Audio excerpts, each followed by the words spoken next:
Hello, everyone. I'm Sreemati Mukherjee, professor in the Department of Performing Arts at Presidency University. I have been requested by Dr. Lopamudra Banerjee to say a few words on theatre, and I think his name is Ojoy Chatterjee, who has actually made the initial request that I speak on either of three topics that he suggested, of which one was method theatre, the other was Bangla theatre traditions, and the third one I've forgotten. So instead of requesting this and that person to videotape my lecture, I just decided to do it on my own right now. And frankly speaking, without any preparation at all, just based on the knowledge that I've internalized over, let's say, the last 5 years, and had time to prepare because I just finished a very important project yesterday. So, what is drama? What is its generic significance? Why is drama or theatre? I mean, there's a distinction between the two terms, drama and theatre. That theatre is the performance on the stage, and drama is that as well as the text. So nowadays, a very firm distinction is made between drama and theatre, the text and the performance text.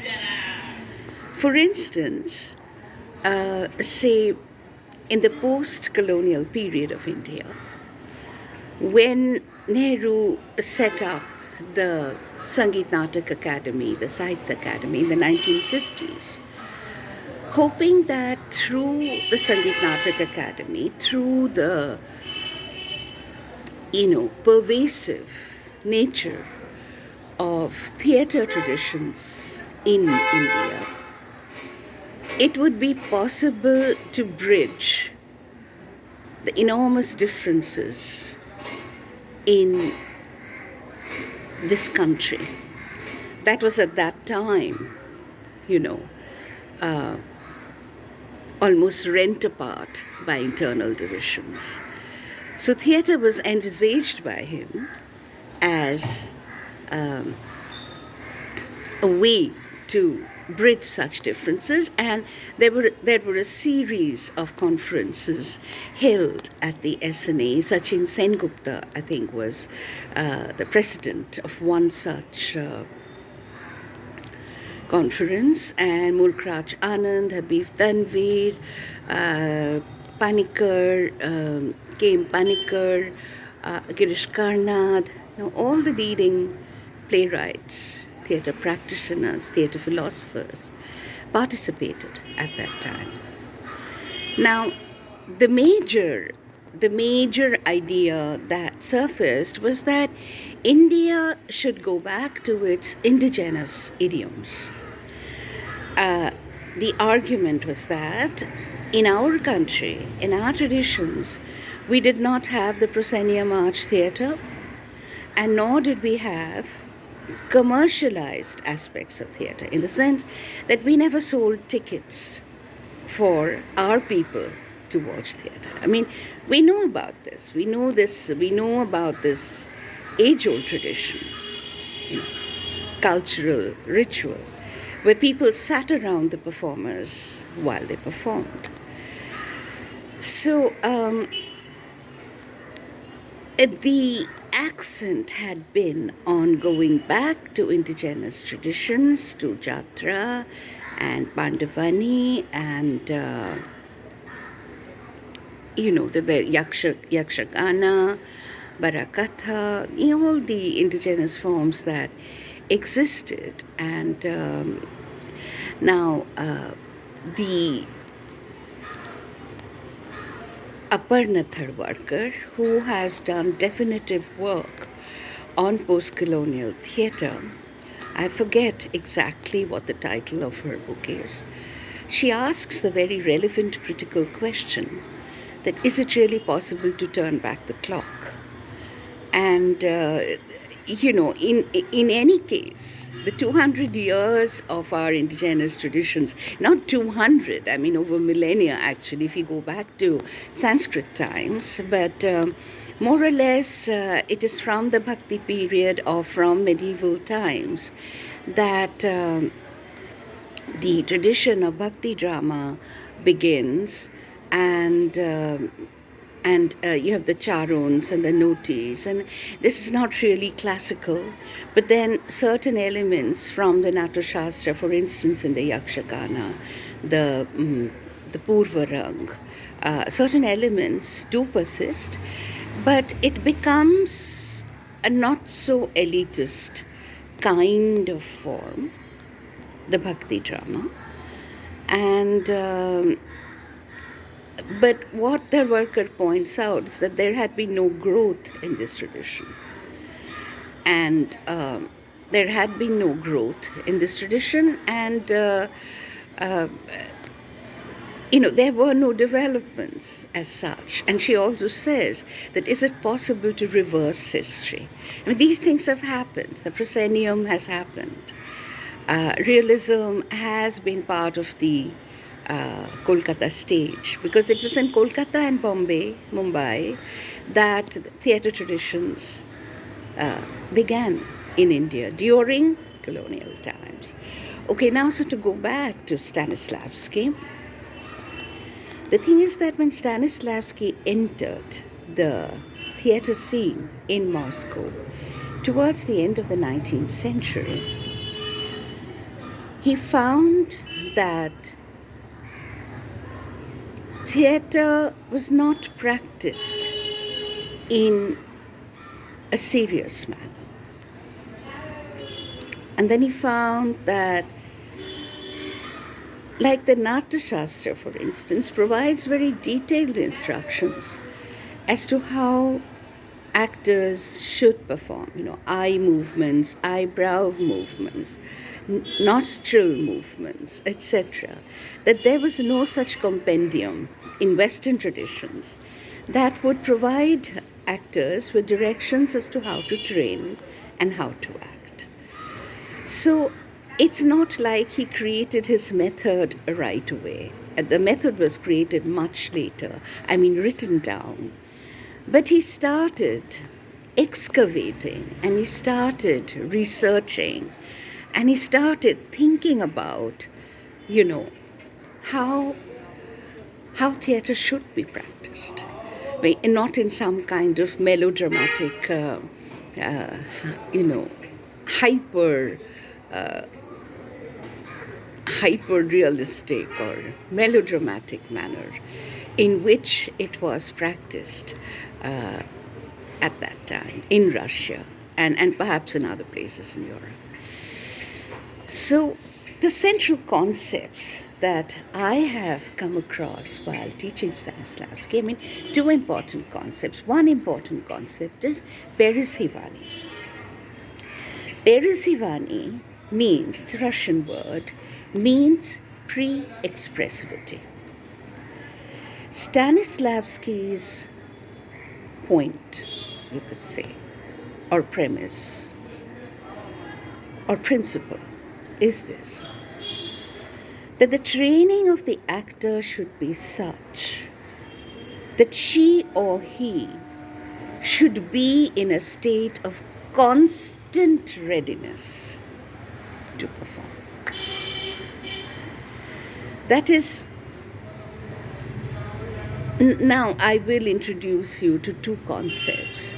They are called dilated body and dilated mind. But then to go back to Peresivani a little bit more, that is, Peresivani in English would be pre-expressivity, which means that the actor's body and mind are trained in such a manner, of course through rigorous through rigorous practice.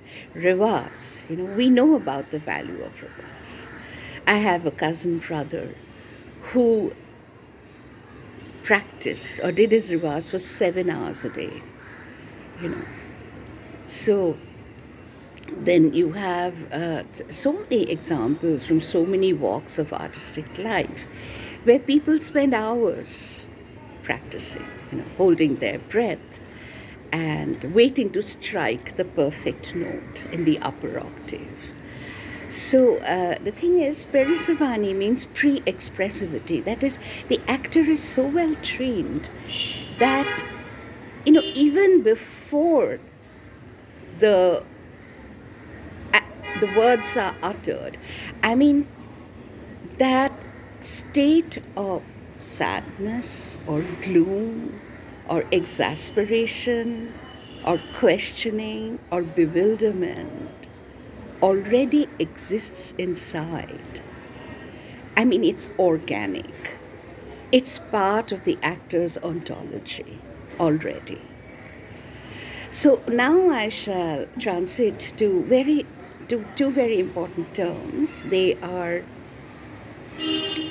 dilated body and dilated mind. It's not that the concepts, the terms are Stanislavski's, but these are terms that critics have developed from Stanislavski's principles. And dilated body is most likely Eugenio Barber's term. That is, that the mind the mind makes demands on the body, in the sense that, I mean, let me actually take the help of a later drama practitioner to explain dilated mind to you.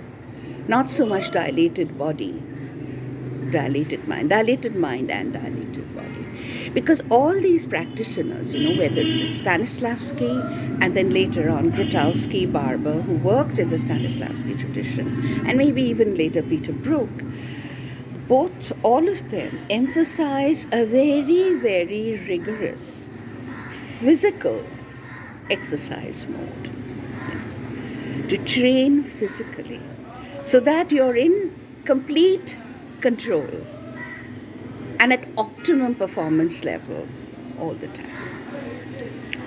Once Eugenio Barber had asked Sanjukta Panigrahi that, what was the difference between Lok Dharma and Natya Dharma?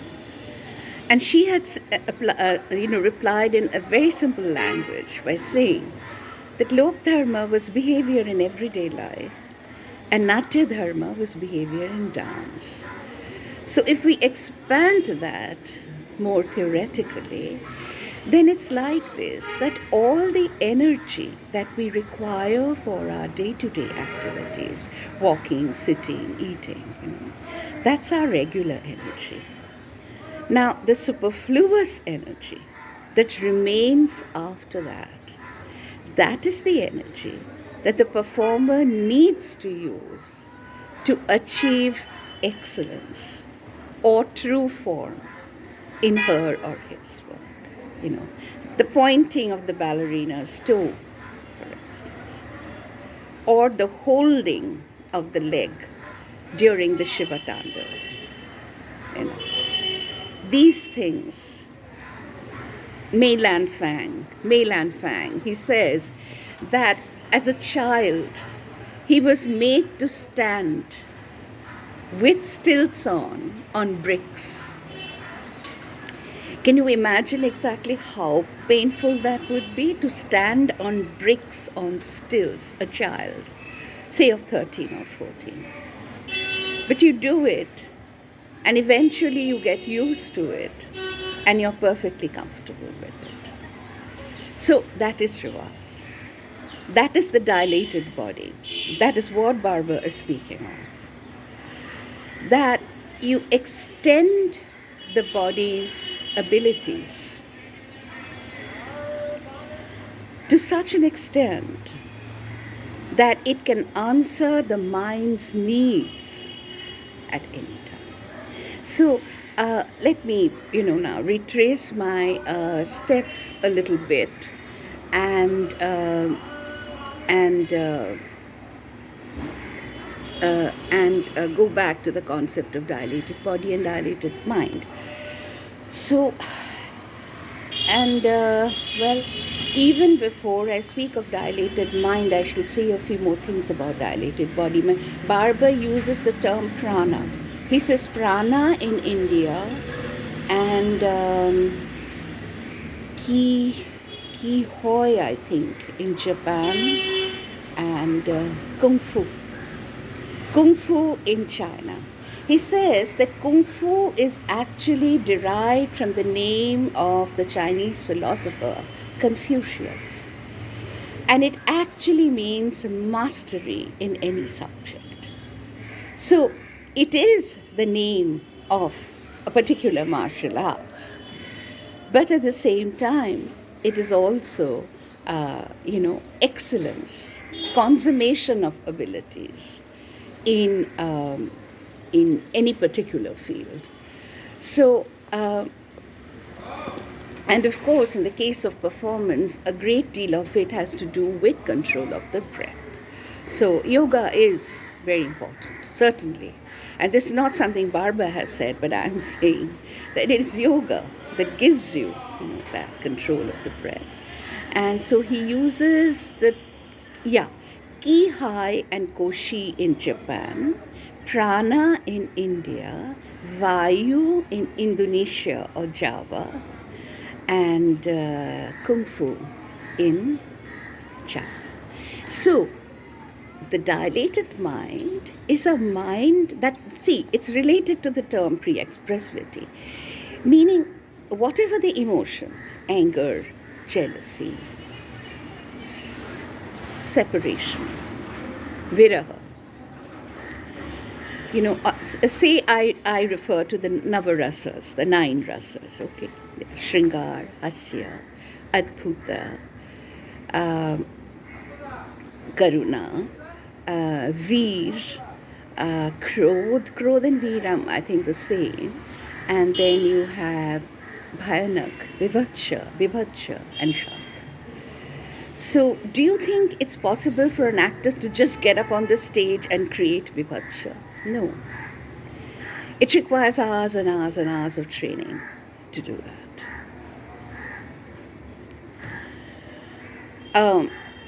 And extending your own psychological and mental abilities to be able to understand Bibhatsha, the terrible, the repulsive, the outrageous from inside. So in Stanislavski, it is, it's the magic words, what if? What if I was that person? Therefore, to inhabit the character totally from inside. Now, if I bring Grotowski into this picture, then you will truly get the idea in a very dramatic manner. Like Grotowski's point was that the actor must strip herself or himself of himself or herself, encounter with the self.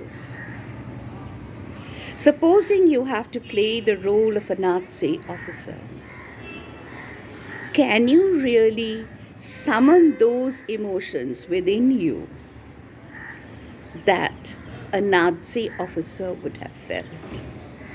Which means you dive deep into yourself. Rabindranath speaks all the time of confronting the self. Poraner shathe khelibo ajike morono khela nishito bela.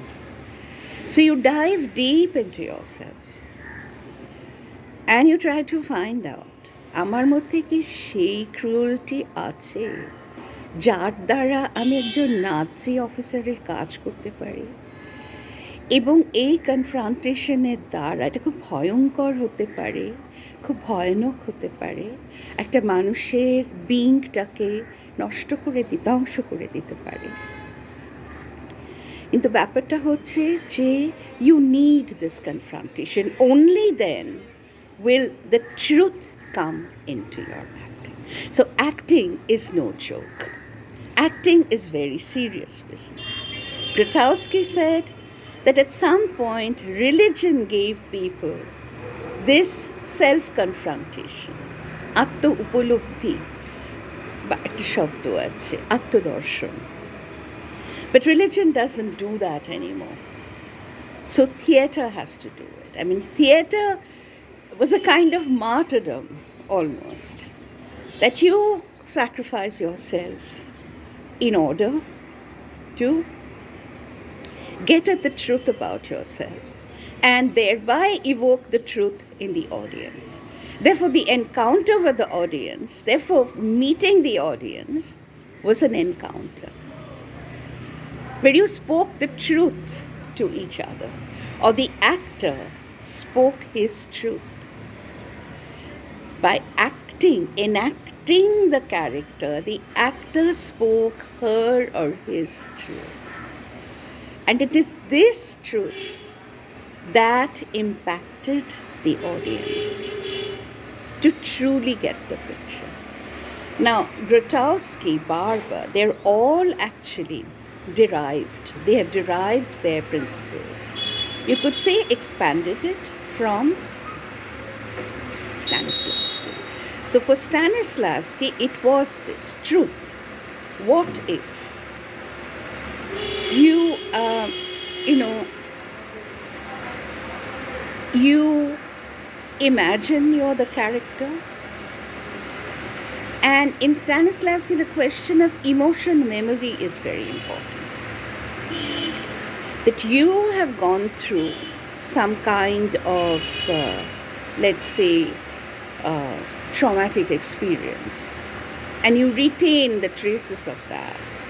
And then when you act, then you can summon these memories and you can thereby act powerfully. But the limitation with this principle is that young actors will not have such strong emotion memories.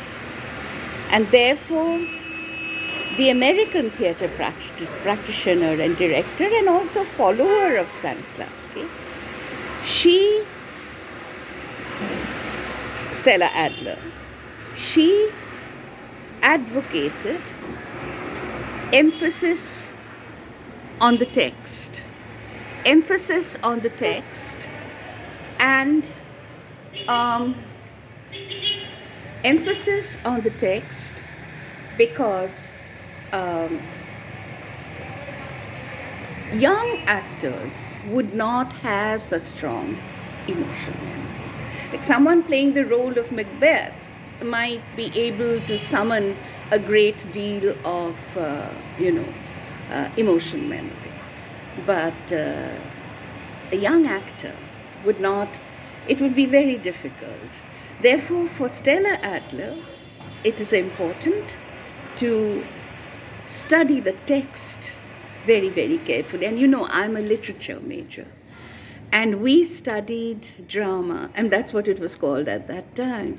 For us, drama meant the text, to analyze the text very well.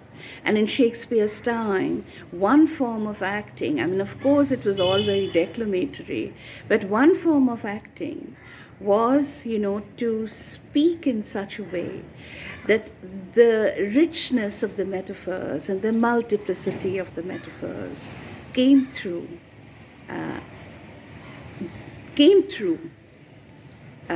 during the actor's speech or dialogue or whatever. So with Stanislavski, it is what if, meaning if you were that character. And the use of emotion memory. And along with that, of course, physical exercise, training of the body. And